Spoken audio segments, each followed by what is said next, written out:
आज की हमारी क्लास मैथ की क्लास है और इसमें हम पढ़ेंगे आज भाजकता के नियम। भाजकता के नियम क्या होते हैं, कैसे निकाला जाता है, जो देखो मतलब भाजकता के नियम के बिना जब तक हमें भाजकता के नियम नहीं आते तब तक हम किसी भी संख्या के अभाज्य गुणनखंड नहीं कर सकते। जैसे मान लो 135 के अभाज्य गुणनखंड करना आप लोगों को, तो आप लोगों को पता होना चाहिए कि 135 में जैसे 2 का भाग जा रहा है या 3 का जा रहा है, अभाज्य संख्या किस संख्या का भाग जा रहा है। तो इसमें हमारी बहुत सहायता मिलती है किससे, भाजकता के नियम से। भाजकता के नियम में कंप्लीट आने चाहिए। चलो देखो शुरुआत करते हैं। तो जीरो का तो कोई भाजकता का नियम होता नहीं है, क्योंकि अगर आप किसी भी संख्या में जीरो का भाग दोगे किसी भी संख्या में तो जाएगा अनंत बार, तो उसे तो छोड़ो आप। उसके बाद में एक की भाजकता का नियम, तो एक का भाग प्रत्येक संख्या में जाता है। जैसे 1 2 3 4 5 कितनी भी संख्या हो उसमें एक का भाग प्रत्येक संख्या में जाता है। उसके बाद अब देखो दो की भाजकता का नियम।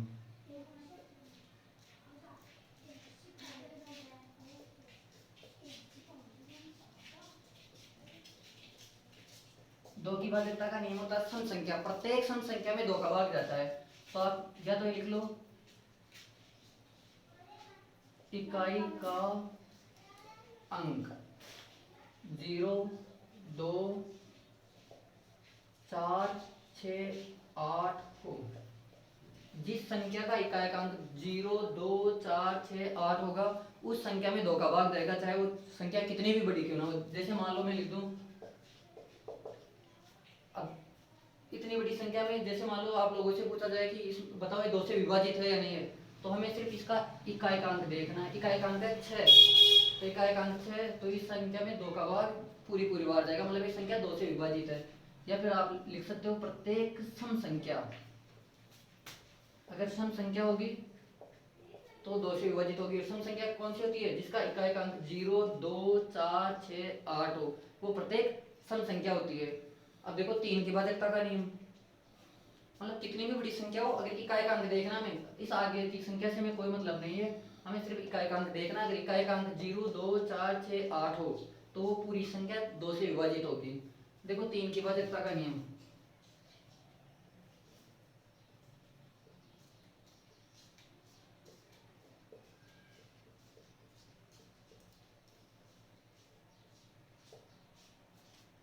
इसका नियम होता है अंकों का योग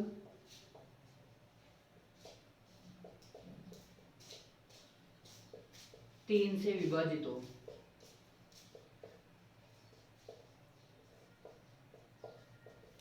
मतलब जिस संख्या में हम 3 का भाग दे रहे हैं उस संख्या के अंकों के योग 3 से विभाजित हो, मतलब उस संख्या के अंकों के योग में यदि 3 का भाग जा रहा है तो उस पूरी संख्या में 3 का भाग जाएगा। जैसे मान लो 421 है, देखो जैसे 421 है तो 421 में देखो देखो 6 और 2 8 8 और 1 9, 9 में 3 का भाग जाता है तो 421 में भी 3 का भाग जाएगा। और बड़ी संख्या देख लो,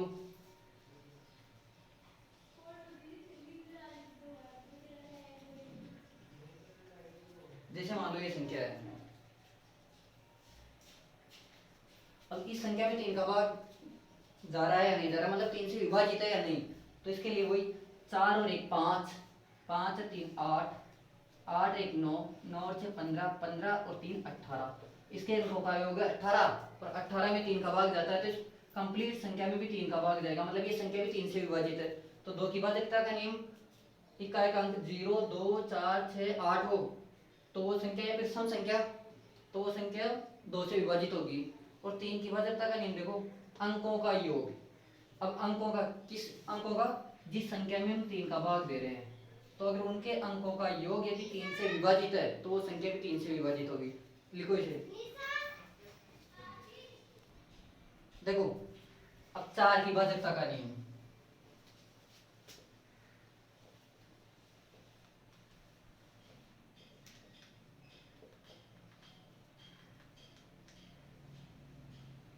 अब 4 की भाजकता का नियम है या तो अंतिम दो अंक,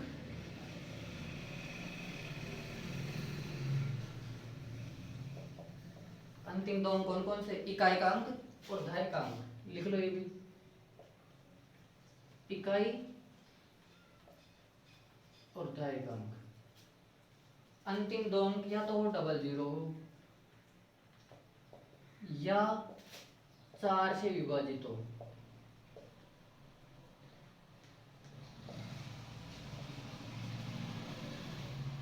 अब देखो 4 की भाज्यता का नियम है या तो अंतिम दो अंक जो इकाई का अंक और अर्धाएक अंक है या तो डबल जीरो हो और या फिर वो अंतिम जो दोनों अंक है उनमें 4 से विभाजित हो, मतलब 4 का भाग जाए उसमें, तो उस पूरी संख्या में 4 का भाग जाएगा, वो कंप्लीट संख्या 4 से विभाजित होगी, चाहे संख्या कितनी बड़ी हो। देखो जैसे मान लो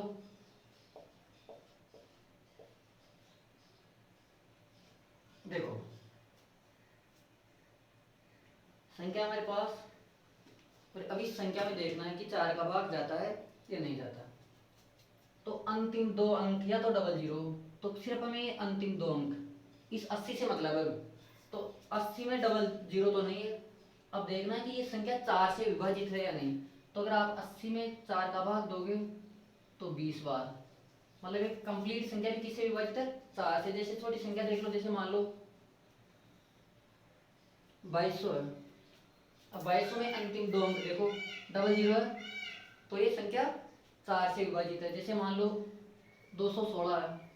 अब 216 में अंतिम दो अंक इकाई और अर्धाएक अंक है 16, और 16 4 से विभाजित है तो 216 भी 4 से विभाजित होगी। यह 4 की भाजकता का नियम। देखो 5 की भाजकता का नियम। 5 की भाजकता का नियम है इकाई अंक, जो इकाई का अंक होगा ना अंतिम अंक, वो इकाई अंक होना चाहिए या तो 0 या फिर 5। सिर्फ 5 की भाजकता के नियम में यही बात ध्यान में रखना है कि या तो इकाई का अंक हो 0, और अगर 0 नहीं है तो 5।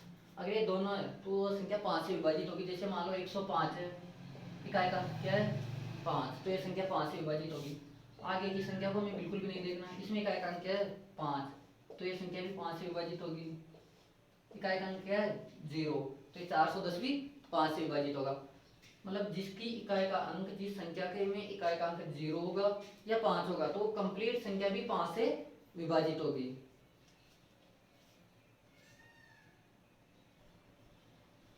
देखो 6 की भाजकता का नियम। अब 6 की भाजकता का नियम है,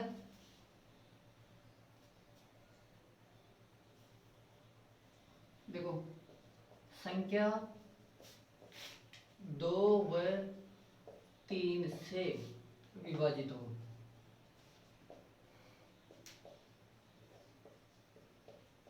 मतलब ऐसी संख्या जो 2 और 3 दोनों से विभाजित होगी उसमें 6 का भाग जाएगा, मतलब वो 6 से भी विभाजित होगी। तो देखो 2 की भाजकता का नियम था, मतलब सम संख्या होनी चाहिए, तो 6 की भाजकता में एक भी संख्या विषम नहीं होगी। पहली बात तो जो 6 की भाजकता की जितनी भी संख्या आएगी एक भी विषम नहीं होगी, क्योंकि यदि वो संख्या विषम होती है तो 2 से विभाजित नहीं होती, और 2 से विभाजित नहीं होती तो 6 से विभाजित नहीं होगी। अब जैसे मान लो 18 है, अब 18 में 2 का भाग भी जाता है क्योंकि सम संख्या है, और 3 का भाग भी जाता है, 8 और 1 9, तो 3 का भाग भी जा रहा है, तो इस संख्या में 6 का भाग भी जाएगा। जैसे मान लो 54 है, सम संख्या है तो 2 का भाग भी जाएगा, और 4 और 5 9, तो इसमें 3 का भाग भी जाएगा, तो इस संख्या में 6 का भाग भी जाएगा। अब देखो जैसे मान लो बड़ी संख्या देखो,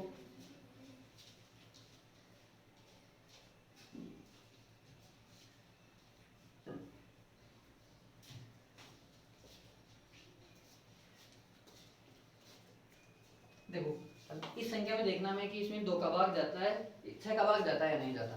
तो फर्स्ट चीज तो ये देखो, आप एक सम संख्या है तो 2 का भाग जाएगा। अब 3 का भाग जा रहा है या नहीं जा रहा तो वो देखना है। तो 2 और 1 3, 3 और 2 5, 5 और 1 6, 6 और 1 7, 7 और 2 9, 9 में 3 का भाग जाता है तो 2 से विभाजित है और 3 से विभाजित है, तो ये संख्या भी 6 से विभाजित होगी। अगर आप लोगों को विश्वास ना हो तो आप ट्राई करके देख सकते हो। प्रत्येक संख्या में मतलब जिसमें 2 और 3 का भाग जाएगा उस संख्या में 6 का भाग भी जाएगा। देखो 7 की भाजकता का नियम। 7 की भाजकता का नियम देखो, जैसे मान लो संख्या है 308, इसे सिर्फ समझना है। तो संख्या जैसे मान लो 308 है, तो 308 7 से विभाजित है या नहीं ये देखने के लिए, तो इसका इकाई का अंक है, इसको तो अलग कर दो और इस 30 को अलग कर दो, तो 30 माइनस ये जो इकाई का अंक जितना भी होगा यहाँ इसका डबल कर लो, 8 का डबल 16, और 30 में से 16 की बाकी निकालो, ये बताओ इस 14 में 7 का भाग जाता है, 14 7 से विभाजित है, तो ये कंप्लीट 308 भी 7 से विभाजित होगा। प्रत्येक में यही तरीका होगा। देखो इधर की संख्या को साइड में इस संख्या का डबल करके माइनस निकाल दो, माइनस निकालने के बाद में जो संख्या शेष बचती है अगर वो 7 से विभाजित है तो ये पूरी संख्या ही 7 से विभाजित होगी। देखो 8 की भाजकता का नियम, अब 8 की भाजकता का नियम है अंतिम 3 अंक। 4 की भाजकता के नियम में तो 2 अंक थे, इसमें देखो अंतिम 3 अंक। अब 3 अंक मतलब इकाई, दहाई और सैकड़ा, ये तीनों अंक या तो 3 जीरो हो या 8 से विभाजित हो।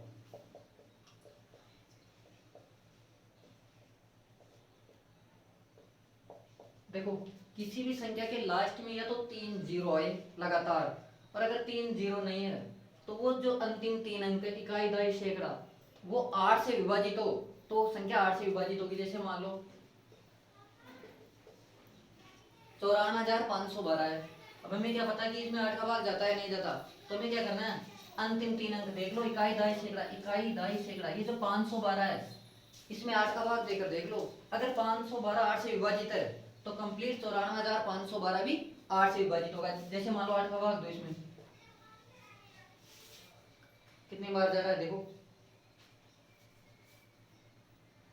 6 बार में 50 और 4 बार में 32, 64 बार, मतलब 8 से विभाजित है। तो अगर 8 से विभाजित है तो ये कंप्लीट जो 54,512 ये भी 8 से विभाजित होगा। एक और देखो, जैसे मान लो 12,000 है, अंतिम 3 अंक क्या है 000, और अगर 3 जीरो, इकाई का अंक भी जीरो, दहाई का अंक भी जीरो और सैकड़े का अंक भी जीरो, तीनों अंक अगर जीरो है तो भी 8 का भाग जाएगा, और अगर लास्ट के जो तीनों अंक है अगर वो 8 से विभाजित है तो ये संख्या भी 8 से विभाजित होगी। देखो 9 की भाजकता का नियम, वही 3 की भाजकता का नियम और 9 की भाजकता का नियम एक ही है। अंकों का योग, उसमें 3 से विभाजित होता था, इसमें 9 से विभाजित हो।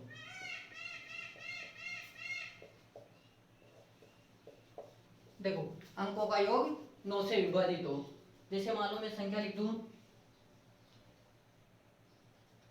324। अब 324 में देखो आप लोग 3 और 2 5, 5 और 4 9, 9 में 9 का भाग जा रहा है तो 9 से विभाजित हो गया। तो अंकों का योग अगर 9 से विभाजित है तो उस संख्या में भी 9 का भाग जाएगा। और देखो